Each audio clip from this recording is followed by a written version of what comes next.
Bismillahirrahmanirrahim. Assalamualaikum warahmatullahi wabarakatuh.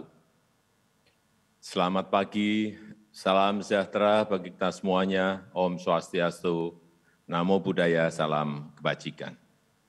Yang saya hormati para Menteri Kabinet Indonesia Maju, yang saya hormati Direktur Eksekutif Indep, Bapak Tauhid Ahmad, yang saya hormati para ekonom, 100 ekonom yang saya hormati, yang saya hormati Komisaris Transmedia, Direktur Utama CNBC, Direktur Utama Detik Network, para pemimpin redaksi media, hadirin dan undangan yang berbahagia.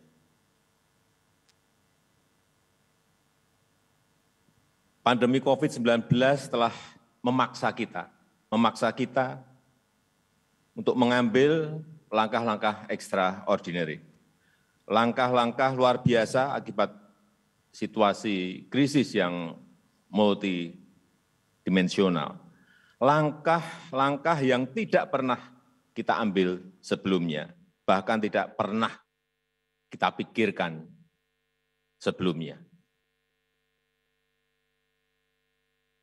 Kita dan juga negara-negara lain di dunia menghadapi tekanan yang berat. Tapi alhamdulillah perkembangan kasus harian di negara kita membaik. Kita ingat, kita di awal Februari kasus harian itu di angka 12.800-an per hari. Kemudian ke Februari, ke Maret, April, Mei, Juni, bahkan di 14 Mei itu turun di 2.633. Tetapi karena varian Delta kemudian melompat naik dan di 15 Juli sampai angka 56.000.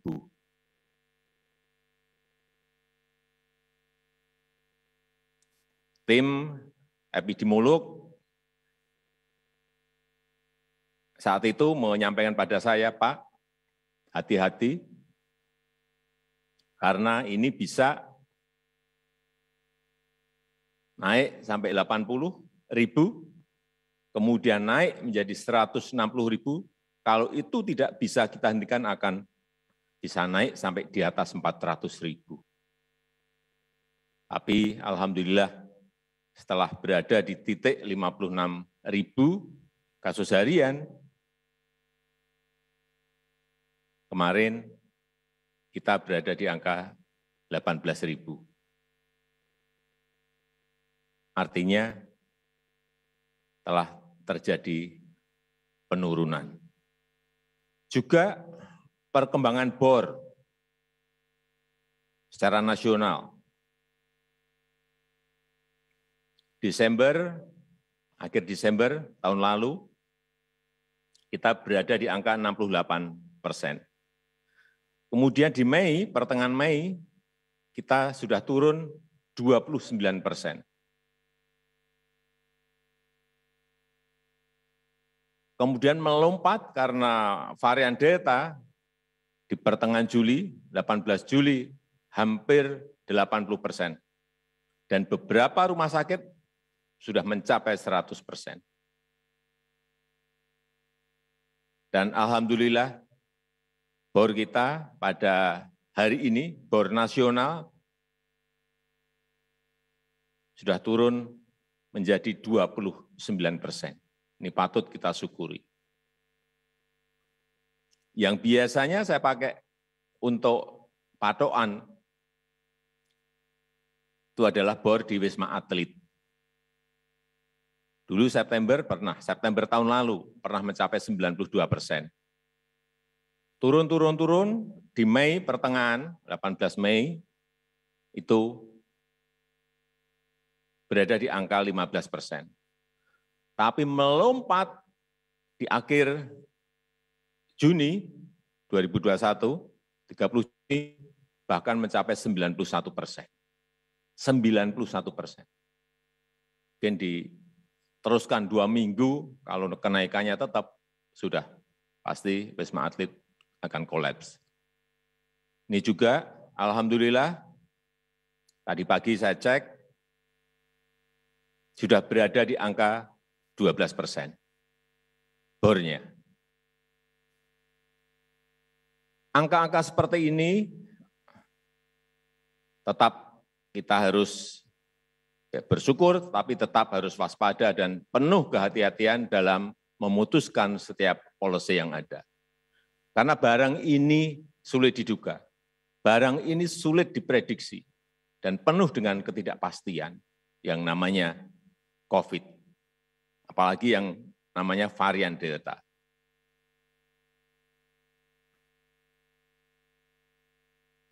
Dan semua yang berkaitan dengan COVID itu berimbas kepada ekonomi.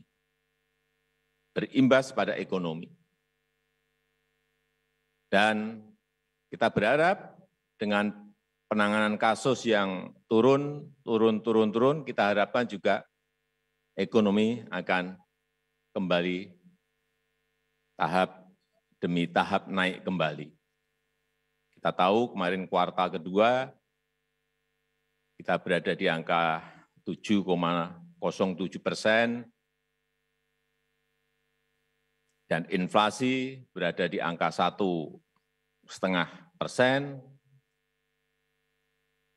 yang kita harapkan ini juga bisa berlanjut di kuartal yang ketiga, meskipun kita pastikan bahwa pertumbuhan ekonomi di kuartal ketiga pasti akan lebih rendah dari kuartal yang kedua. Bapak Ibu para ekonom yang saya hormati,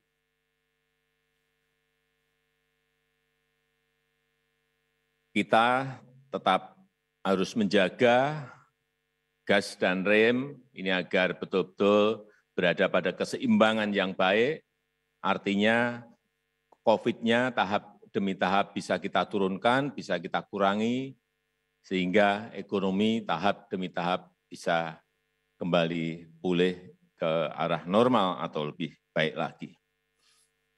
Tetapi ke depan, saya kira strategi besar ekonomi kita, strategi besar bisnis negara, ini ada 3 hal yang ingin saya sampaikan, yaitu yang pertama hilirisasi industri, yang kedua digitalisasi UMKM, kemudian yang ketiga kita harus mulai masuk ke ekonomi hijau.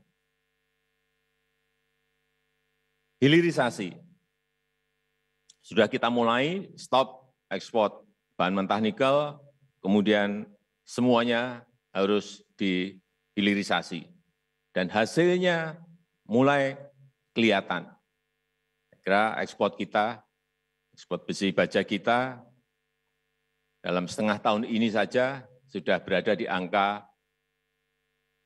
kurang lebih 10,5 miliar US dollar. Oleh sebab itu tidak hanya nikel saja, ke depan kita akan juga mulai untuk boksitnya, kemudian juga mulai mungkin emasnya, mulai tembaganya, hilirisasi mulai sawitnya, sebanyak mungkin turunan-turunan dari bahan-bahan mentah itu bisa menjadi barang minimal setengah jadi, syukur-syukur bisa menjadi barang jadi.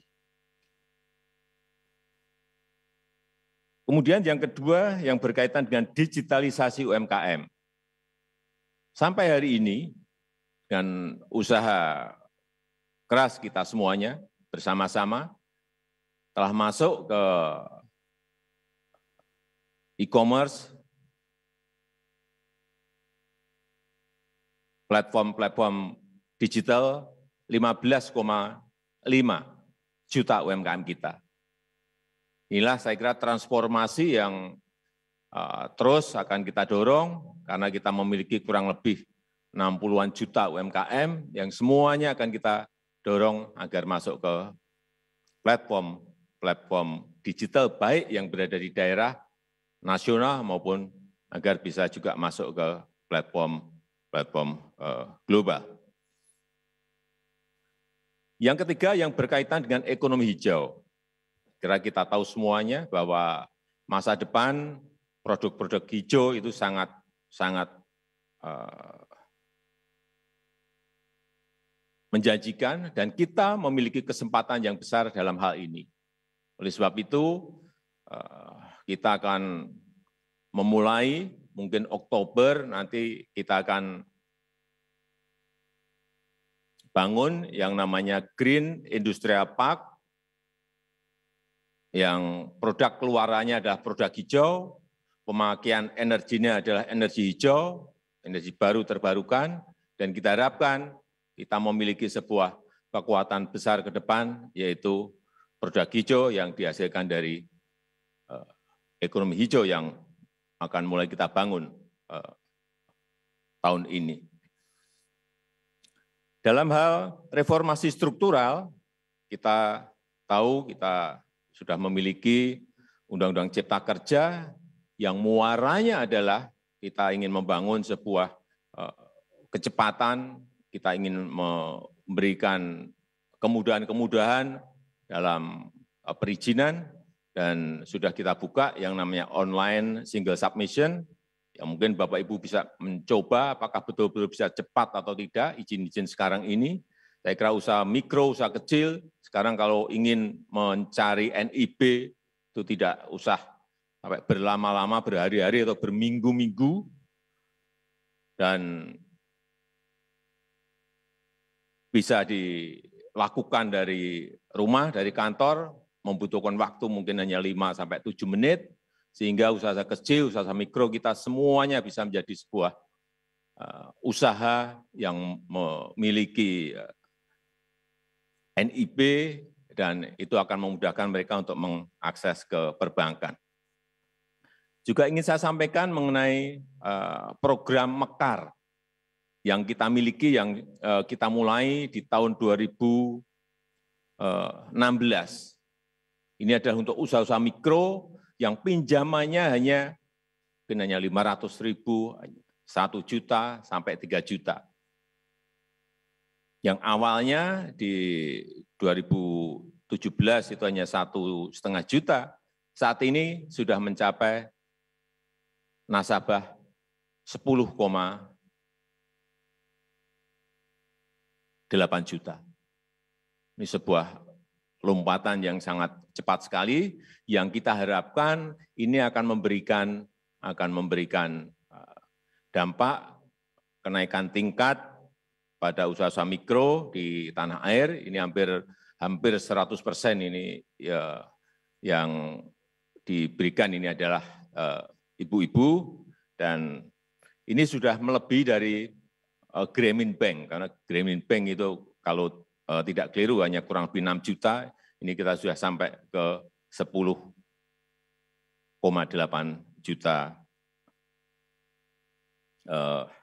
nasabah.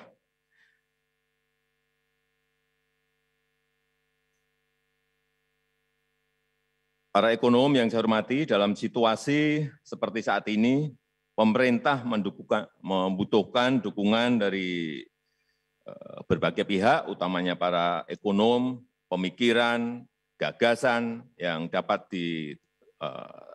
diterapkan, yang berbasis riset, berbasis evidence, dan contoh-contoh praktis, resep-resep untuk mendorong pertumbuhan ekonomi kita untuk bangkit kembali. Saya yakin dengan dukungan para ekonom yang siap memberikan ide dan gagasan-gagasan besarnya, ikut turun tangan menjadi bagian dari solusi, kita pasti mampu melewati masa-masa yang sulit ini, sambil mempersiapkan diri sebaik-baiknya untuk berlari kencang setelah kita bisa keluar dari krisis ini. Saya rasa itu yang bisa saya sampaikan pada kesempatan yang baik ini, dan dengan mengucap Bismillahirrahmanirrahim, pagi hari ini secara resmi saya buka Sarasian 100 Ekonom Indonesia Terima kasih. Wassalamualaikum warahmatullahi wabarakatuh.